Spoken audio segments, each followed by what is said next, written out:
Indeed, a pleasure to be at this national seminar, and we have heard the remarks of Admiral Chopra as well as Air Marshal Chopra as well as Air Marshal Ranade, which have really set the tone for this seminar. I myself personally am in fact delighted to be chairing this session on the state of Pakistan, on which we have a very distinguished panel. In fact, I would say a very formidable panel here. We have Mr. Tilak Devasher. He was Special Secretary in the Cabinet Secretariat, and he has written a number of books on Pakistan which are well acclaimed and accepted as scholarly works on Pakistan. We have Mr. Sushant Sareen, who is a long-time Pakistan watcher. I have known him from very early days when I was a young Under-Secretary looking after Pakistan. I'm not that old. Neither am I. And he is, of course, he's the senior fellow at ORF and has written several monograms on Pakistan. We have Dr. Shalini Chawla. She is a distinguished fellow at CAPS and currently heads the Pakistan-Afghanistan study program at CAPS and has also authored at least about 7 books, I'm told. We have heard from Air Marshal Chopra as well as Air Marshal Ranade a considerable amount of back history of Pakistan, so I will not go into it. What I would do is pick up more on the contemporary issues and ask the panelists a few questions. I would, in fact, start by doing what has been done on several occasions by analysts in Pakistan themselves. In 1983, Tariq Ali had written a book which said, "Can Pakistan Survive?" In 2017, you had Tahir Kamran, a very notable Pakistan historian, and he wrote an article, "Pakistan, a Failed State."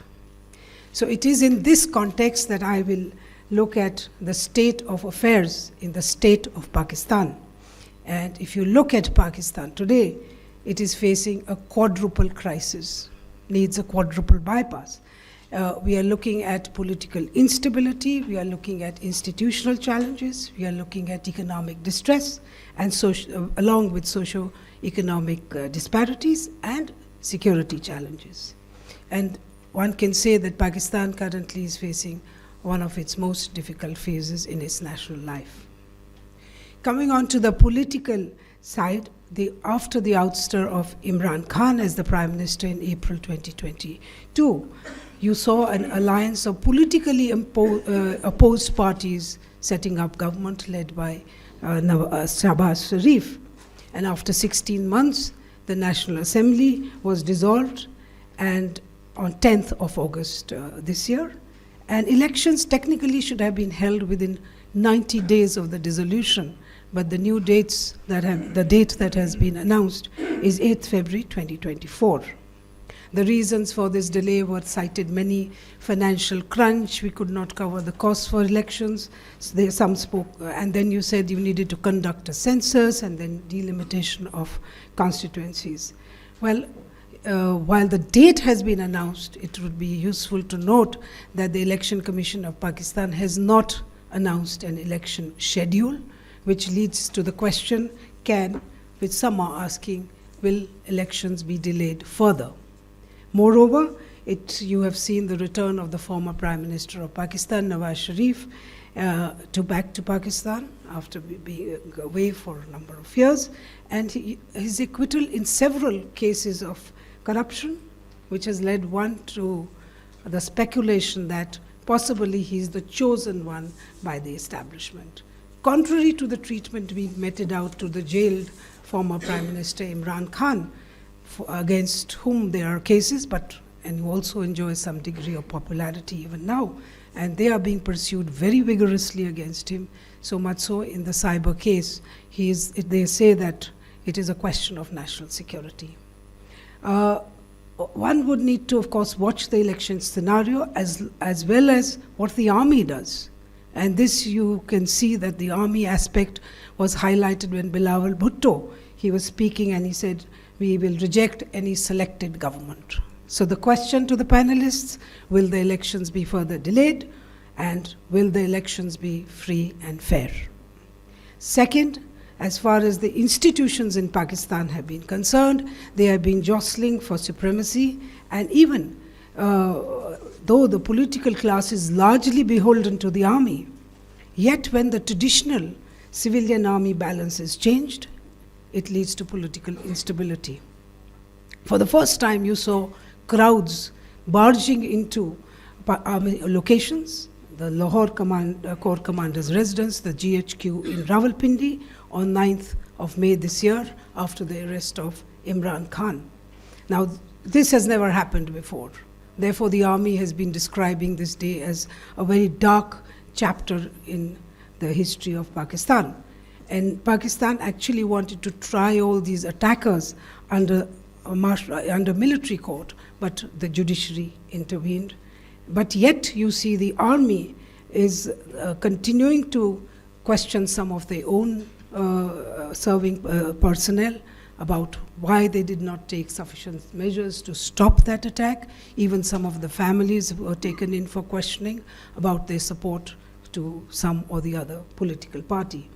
But army took over, and you have seen that subsequently we are seeing an increase in the powers that are being given to the army, whether it is through the recent legislation, the Pakistan Amendment Act, or even if you look at the inclusion of the Chief of Pakistan Army into the Special Investment Facilitation Council, which has been just set up to look at foreign investment inflows into the country.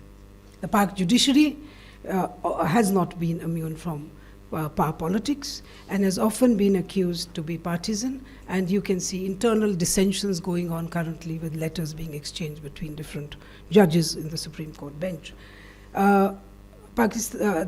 Former Prime Minister Shahbaz Sharif did try to pass a legislation limiting the powers of the Chief Justice, but then that was stalled by its implementation was stalled by the Supreme Court itself. So the question is, will Pakistan continue to be the arbiter of Pakistan's fate, or will other institutions also assert themselves? This is the second question I would pose. Third is the economic crisis in Pakistan, which was of course aggravated by the floods, the devastating floods that took place in 2022. But if you look from the perspective of every macroeconomic parameter, the Pakistan economy is really in distress. There is running inflation, balance of payment crisis, high debt levels, negative growth rates. So you are really looking at a very difficult situation, economic situation in Pakistan. The IMF has approved a standby arrangement of $3 billion, but the structural reforms that are required by the IMF are deep, and the capability and the capacity of Pakistan to deliver on that doubtful. And you are seeing that the rising fuel and food crisis in Pakistan, the protests in Pakistan, you are seeing social stresses building up in the country. So the question again to the panelists, will Pakistan be able to revive its economy? And that is a big question. The third issue, fourth issue, which is terrorism. Pakistan has been a haven of terrorism, and the terrorist infrastructure there remains intact. It continues to support activities directed against India. This is despite the fact that today India is, of course, in a totally different league from Pakistan. We have a rising global stature, we have a growing economy, we are a nation of promise. But yet Pakistan would like to hold us down and will not give up its anti-India stand and sentiment, and will continue to look at Kashmir, and that will be an integral part of Pakistan state's approach to its foreign policy. But as it happens, and we know that terrorist groups turn onto their masters, and this has started happening in Pakistan for a while. It has come under sustained attack by the Tehreek-e-Taliban Pakistan, but the latest attack you saw in Khyber Pakhtunkhwa, that you had 23 army personnel who died in a suicide attack, which was claimed by Tehreek-e-Jihad Pakistan, which is somewhat linked to the TPP. So that is the question. The issue is that the Afghan Taliban are refusing to cooperate with Pakistan on TPP, and it is likely that the security issues that will confront Pakistan vis-a-vis Afghanistan, and also in particular in Balochistan and Khyber Pakhtunkhwa provinces, will be acute. So the question is, how will Pakistan work out its security? And the last question, Pakistan has for very long positioned itself as a strategic service provider to different countries at different points of time. This gives Pakistan space and money inflows to manage its affairs with external support and resources, and at the same time deflect attention from its own internal contradictions and difficulties. After the withdrawal of the United States from Afghanistan, its strategic value for the United States has diminished. It has difficult relations, as I mentioned, with the Taliban regime in Afghanistan, over the Durand line, over support to TTP, and also the deportation of the Afghans who are living in Pakistan. So that is so Pakistan today has seen that the strategic depth that it had hoped for has moved far away, if not died. And it is also unclear how Pakistan will leverage CPEC to get economic support from China, because that is something we need to watch very closely, especially as we look at what Air Marshal Ranade said, the collusivity of these two countries vis-a-vis India. So the question is, can Pakistan reinvent its strategic relevance, is the question. So with these 5 questions, I turn the floor to the panelists. I will give them about 15 to 17 minutes each to make their presentation, and then we should have about 40 minutes for question and answers. I will first give the floor to Mr. Tilak Devasher, who will be speaking on the dynamics of political and social crisis in Pakistan. You have the floor, sir.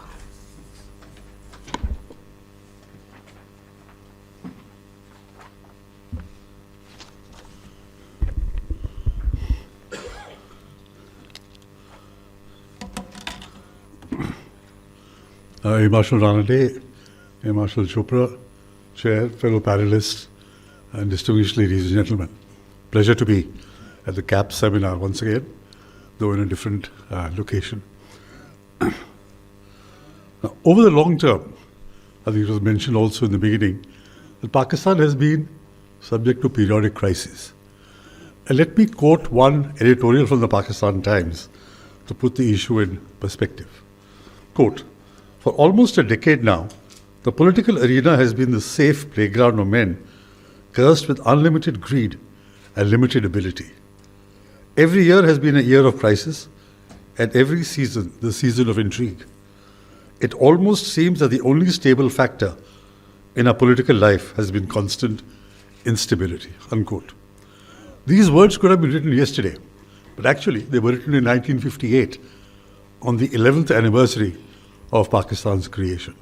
Now you fast forward to an editorial, another editorial, this time in the News, written earlier this year, and I quote, "Today, Pakistan is again at a crossroads, staring into an abyss where the old power structures are leaking away as the new silently look on, where politicians are baying for each other's blood, and where the people have been left to either rot away or to run away. The trust deficit between political parties is extremely high as well. Unfortunately, all stakeholders have lost credibility, and the only way to bring back any credibility to the system is by admitting their mistakes, apologizing, making amends, and then holding dialogue to resolve the crisis. Otherwise, the system is collapsing quite rapidly all at once." Unquote. The similarity between the situations in 1958 and 2023, 65 years apart, are extraordinary, underlining the fact that Pakistan has been in constant crisis, one reason or the other. Now, this has led to a complacent belief that since Pakistan has been there before, the present crisis too shall pass, and like in the past, a way would be found out of the various crises. Now, while Pakistan has recovered from crises in the past, in my view, today the situation is possibly different because the objective conditions have changed. For one thing, the strident and across-the-board polarization in the country, political, social, is extraordinary despite Pakistan's record of divisive politics. How dangerous the situation is can be gleaned from the remarks of the then Interior Minister, Rana Sanaullah, who said in a TV program that Imran Khan has taken the country to a situation where either one of them can survive. The polarization and zero-sum attitude have eliminated the middle ground, making it harder, if not impossible, to reach a compromise to end the political battles. The division is not limited to politics. It extends across all possible fissures and fault lines: political, economic, social, ethnic, sectarian, and provincial. The overlapping crises are reinforcing each other. No resolution of the political crisis that is the key to resolving the others is in sight. Moreover, it is unlikely that any one solution would be acceptable to all the stakeholders. This is the lasting legacy of the confrontational politics and vicious rhetoric that Imran Khan and his army of social media trolls indulged in for the last 4 years, labeling those as opposed to him as traitors. 3 other elements of the situation are different and worth noting. First, there is greater youth engagement in politics that has shown itself to be in favor of Imran Khan. This has obvious electoral implications. Over 45% of the electorate, or 58 million, are young voters between the ages of 18 and 35. If this youth translates itself into votes at the ballot box, it would be a game changer that can determine the outcome of the elections. This is all the more so because the sizable number of marginal constituencies in the general elections. For example, in 2018, 87 elections were won, 87 National Assembly seats were won by a margin of less than 1,000 votes. 26 were won by less than a margin of 2,000 votes, and another 51 by a margin of less than 6,000 votes. Most of these were in Punjab, where the general elections are won and lost. The average size of Punjab's national constituencies is about 900,000. So the youth vote could be decisive, provided they actually go out and vote. Second, social media today is another new factor shaping the political scenario. This means traditional methods by which the establishment and political parties controlled or determined the narrative no longer works. While the print and electronic media is often subjected to government controls, social media is difficult to control.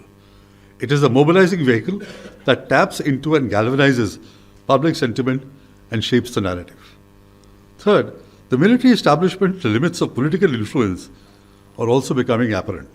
In the past, it could manipulate politicians who had fairly strong bases of public support against political leaders it sought to exclude.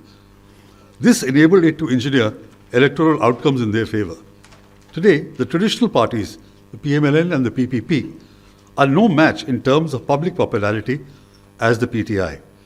Hence, without strong political partners, electoral engineering and blatant rigging, the army will find it difficult to use its own playbook. Given the economic downturn and the serious security situation, there is an element of Pakistan entering somewhat uncharted territory and unpredictability. A well-known commentator and analyst wrote in the news recently that he asked well-connected persons with access to corridors of power, is the situation as bad as people think it is? And he writes that almost invariably the answer would be, it is even worse. The pivot of the political fragmentation and confrontation that you witness in Pakistan today was the army's political engineering to install a hybrid regime led by Imran Khan.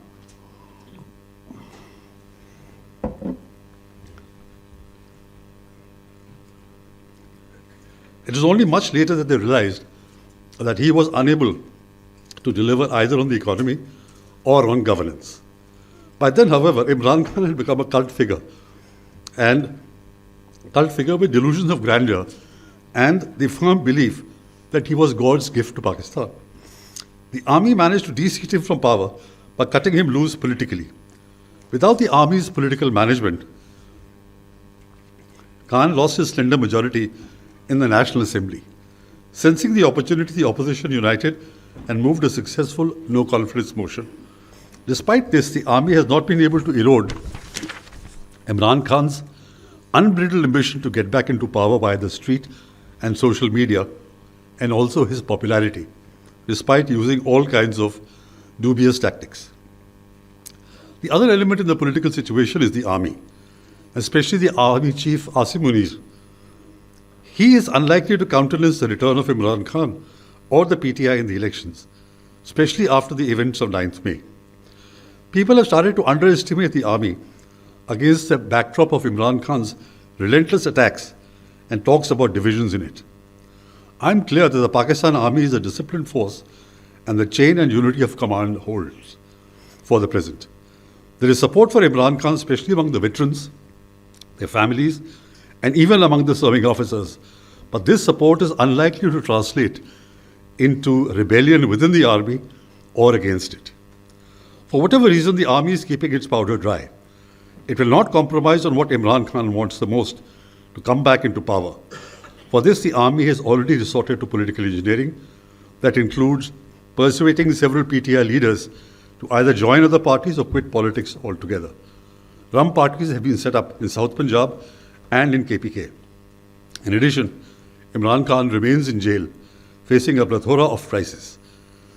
In the run-up to the 2018 elections, Imran Khan had hypnotized the urban middle class and the youth with slogans of accountability, tabdeeli, and of a Naya Pakistan that would be corruption-free. This utopia remains unrealized, and any government that comes to power after the elections will have to confront this challenge. Such a government would also have to confront the challenge of what to do with Imran Khan. In the midst of this political upheaval, 3 times Prime Minister Nawaz Sharif has returned from London to try and rebuild the Muslim League and galvanize his party's support base in Punjab. His return was a clear admission that the establishment had made a mistake in removing him from office in 2017. Very likely the establishment has realized that given the all-round precarious situation and disarray Pakistan is in, they need a person with experience, maturity, and with roots in Punjab. The downside is that the impression is getting round that Nawaz is the new Ladla, and the elections are just a symbolic exercise to install someone who has already been chosen as the Prime Minister. Faced with headwinds of Imran Khan's supporters, Nawaz is now trying to stitch up alliances and street adjustments with other parties in Balochistan, Sindh, South Punjab, and KPK. More than alliances, Nawaz Sharif needs to be watchful of the status of court cases against him. His conviction in 2 corruption cases, Avonfield and Al Azizia, has been overturned. But he still has to contend with his lifetime disqualification for holding public office handed out by the Supreme Court. While the PDM coalition government amended the Election Act to prescribe a punishment of 5 years, whether an act can supersede a Supreme Court judgment remains controversial. To clear the situation, the Supreme Court has decided to hear this case, and its judgment will be critical for the future of Nawaz Sharif and the surest indicator whether he will be the next Prime Minister or not. Meanwhile, doubts have started emerging whether elections will be held on 8th February, a point that was raised by the chair. Several politicians have called for the postponement on the grounds of security and other reasons. The interesting thing is that 54 days are required for the electoral process. That is, if elections are to be held on 8th February, the election schedule has to be announced today, 14th February. So let's wait and see if the election schedule gets announced today. If not, the elections are bound to be postponed. Finally, apart from its serious political and economic challenges, Pakistan is faced with a grim security situation due to the renewed wave of terrorist violence, with the Tehreek-e-Taliban militants striking across KPK, Punjab, Balochistan, and even the national capital. Additionally, clashes with the Taliban on the Pak-Afghan border underline the growing security problem. Though the Taliban have declined to act against the TTP, Pakistan does not seem to have developed a comprehensive strategy to deal with the threat. Finding itself unable to tackle the terrorist threat, Pakistan has sought to divert attention by taking its ire out on the Afghan refugees. In the first phase, it is ejecting 1.7 million undocumented refugees, even though it is debatable if a caretaker setup has the political mandate to do so. Evicting all undocumented Afghans is clearly to pressurize the Taliban that if they continue to host the TTP, Pakistan would use whatever levers it has. If implemented in full, this would possibly be one of the largest cases of forced migration in the world in recent times. Even if Pakistan does manage to expel 1.7 million, the moot question is whether it will make the country safer, as is being claimed. In reality, it will create more problems, simply because the attacks are being carried out by the TTP who are based inside Afghanistan.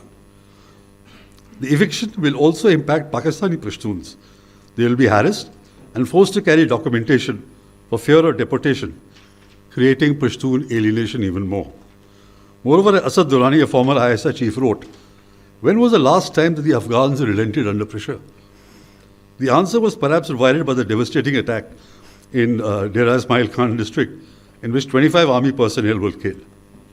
To conclude, seen in its totality, the magnitude of the current crisis would show a country whose challenges are becoming greater than the capabilities and the capacities of the leadership to tackle.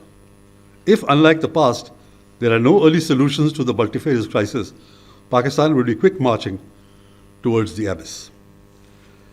Let me end with a Dawn editorial of recent times that aptly sums up the situation, and I quote, "Is this the end of Pakistan we have known?